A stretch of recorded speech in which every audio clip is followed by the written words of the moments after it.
What's up, guys? Spence the Spook coming at you one more time tonight. Got another purchase set. This was all from one dealer. It's mostly DC horror, mostly ghosts, witching hour, stuff like that. And I got one key I'll throw in there. It is the first... Well, you know what? We'll get to it when we get to it. I don't want to give it away. It's in the title description. You already know what it is, but, you know, the video will be more suspenseful, I suppose, if we take our time getting to it. I'm not going to spend a lot of time on any given issue unless there's just something about it I really like. We're going to start over on the right side over here. There's Witching Hour. It's Witching Hour 69.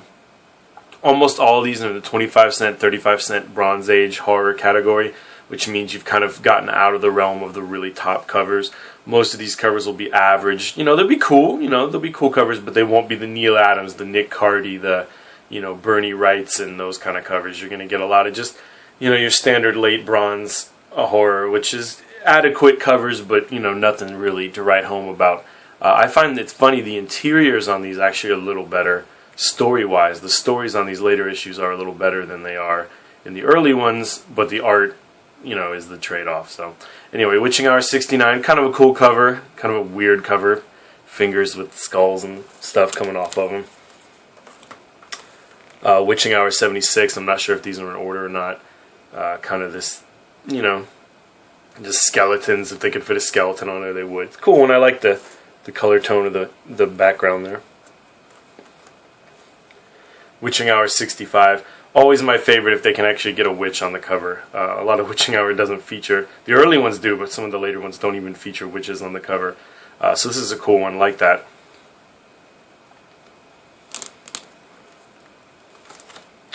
Witching Hour 68. It's actually probably the worst Witching Hour cover I've seen. Not in terms of like the drawing quality or anything, but it's just like there's the clock shooting an arrow at him. Like that's... I mean, I guess, you know, I don't know, whatever, right? But hey, it's part of the run, so I'll collect it. Witching Hour 70, I like this cover, the little bee people taking this dude off to the hive. Got a date stamp up here by the W, not crazy about date stamps, but, you know, it is what it is. These are all in fairly high grade, actually. This all came from one big collection. Dude had them all Mylar and everything. I switched them out just because that's me. I put them in my own Mylars, but hey, you know. So anyway, these are all pretty high grade, just, you know, date stamps. Some people bother, some people don't. Or it bothers some people, and some people it doesn't, rather. This I picked up, obviously not from the exact same collection, but this was from the same place. This is Superman's girlfriend, Lois Lane, number 70, and it's first Silver Age Catwoman. Let me get these out of the way and see if I can bring this in just a little bit here. I don't know, the guy said it was fine. You know, meaning 6.0. I think it's a little bit lower quality or lower grade than that. It's got some tanning on the right side. It's got another date stamp up under the word girlfriend. Luckily, it's not, you know, right in the middle. It's got a little ding there. It's a nice quality for a white color or a white cover, though. It's a nice, nice quality one. It's a key that hasn't really blown up yet. This is a pretty low cost key. I mean, it's Silver Age, first Silver Age appearance, but first Silver Age Flash, first Silver Age Green Lantern are, you know, way more than this. So the Silver Age thing isn't really the drawback. It's just, I think, A, this book is much later than those, and B, you know, it's Catwoman, and maybe she just doesn't have the draw. But anyway, I found this to be a super undervalued book, a key here. So first Silver Age Catwoman. Again, you know, the guy was saying it was in fine. I felt it was a little off grade from fine. Maybe fine minus, probably more like a 5 than rather than a 6 or a 6.5. But anyway, you know, he gave me a good price off. I kind of made him an offer, taking that into account, and he accepted it. So, you know, there we are. It's one of those that's kind of all over the place. This book will go cheap online if you catch it in an auction, but graded ones can go for, you know, significant money. Again, though, compared to other keys, Silver Age first appearances, this book is like nothing. So that's one I'd recommend that you get out there and buy if you can. First Catwoman, or first Silver Age Catwoman, Superman's girlfriend, Lois Lane, number 70. Awesome cover, too. Not sure who the cover artist is. Probably should have looked that up. I'll remember next time. But yeah, anyway, really nice one. Kind of the key of the purchase there. Got a couple Defenders issues, just, you know, filler stuff for my run. Defenders 9, Defenders 16. The Brotherhood of Mutants in it. That's always cool. bring these up a little. I'm just going to go ahead and put these in this stack here. See if that maybe helps out a little bit. Here we have the Showcase 71. This is the third part of the Maniacs sequence. We've talked about the Maniacs before. They're in a different video anyway. It's just a showcase goofy 70s thing DC was trying. I think there's only 3 issues, 69, 70, and 71. So this is the third one. It's a Nick Cardy cover. Guy did a lot of the Witching Hour covers, so kind of ties into what we were talking about earlier. Anyway, I just kind of like this stuff. It's a nice high-grade issue, so it's pretty cool. Just a goofy book I threw in there, right? You know, always like Scooby-Doo, who's in there in the dollar book, so I just grabbed it. Pretty cool. Plus, it has a witch on it, you know? You know me and witches. So here we get into the run. I think that's going to spill over if I'm not careful. Here we get into the run of the DC Ghosts and stuff. This one's Ghost Castle. This is kind of an oddball in the DC horror line. There's only, I think, 4 or 6 of these. I think 4. Ghost Castle, Tales of Ghost Castle, I think is what its official name is. So it's another kind of weird small one that didn't work out. Not sure why. Don't really know too much of the history on it, but it's cool, you know. Again, a nice high-grade copy of the first issue. Another Witching Hour. Like I said, some of these are out of order. Witching Hour 82, it looks like.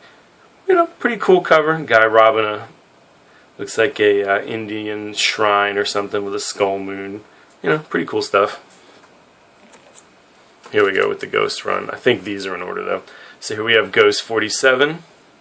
Kind of like this cover. Kids making out at the haunted house. You know, all this ghost comment roars out of the fire. I like haunted houses. That's another subgenre of the horror books that I like. So Ghost 47. Here we have Ghost 50. Actually kind of like this one a lot. I don't know why. I like the moon rising in the background. The kids are goofing around in the graves, and this, you know, specter's rising to meet them. I like the way it's drawn. The specter's a little strange looking. That's pretty cool. Ghost number 50. Again, you know, a lot of these are black covers, and the spines look real good. So I was real happy to get these. I got a nice deal on them in bulk, so I was pretty happy with this overall. Ghost number 52. Ghost number 53. Little Shakespearean looking situation going on here. Like I said, these covers aren't all that, but this was a nice run to, or a nice chunk of them put a dent in the Ghost run here.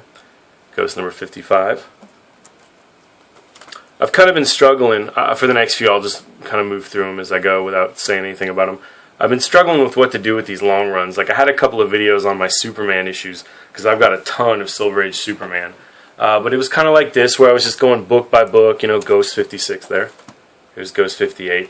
And I just, you know, I felt like it was kind of boring. I was just like, hey, there's this number, here's this number, here's this number. I don't know. So tell me what you guys think. I'm trying it out here. I'm just, you know, giving you guys a few, you know, 5-6 seconds to look at each cover before moving on. I'll say something about one if it particularly catches my attention. Here's Ghost number 59. Kind of like this one, kind of a weird one. But again, like, I don't know, these covers are adequate, you know, they're just kids' horror book covers. They're not inspiring like the early ones were. Ghost number 64. So anyway, yeah, I kind of struggle with what to do in these videos where I'm just going through one after the other after the other. I kind of want to let you guys have your chance to look at them, but I don't, you know, want to make the video too long and boring by stopping on each one. So kind of doing a kind of a, you know, showing them to you here while I talk about something else. Let me know what you think. I don't know. So this is Ghost 65. Next one coming up here. Ghost 66. I like this one, the skull with the rose eyes. This one I actually had already. It was just an upgrade. Sometimes you just know, you're like, yeah, I have this issue, but it's just totally dogged out. So this was one of those where it's an easy replacement. Again, though, these interiors are actually pretty good. The stories are kind of fun. Sometimes even a little bit scary. But the covers are just, you know, like, you know, average, unimaginative or, you know, uninspired horror stuff. Cool color tone on that one. Ghosts 69. Ghost 70. I really like this one, though, actually. You know, this guy's taking his wife into their new house that's haunted, and the ghosts are holding a, I don't know, a meeting, but they're, you know, just sitting there waiting on him. And just some of the faces here, these hags and this dude here with his, you know, the kind of drooling idiot look to them. I really like this cover. This one's a diamond in the rough, so I'll stop on this one for, you know, just for that reason there. Number 70, it's a good one. Number 71. Again, you know, okay, colors are cool.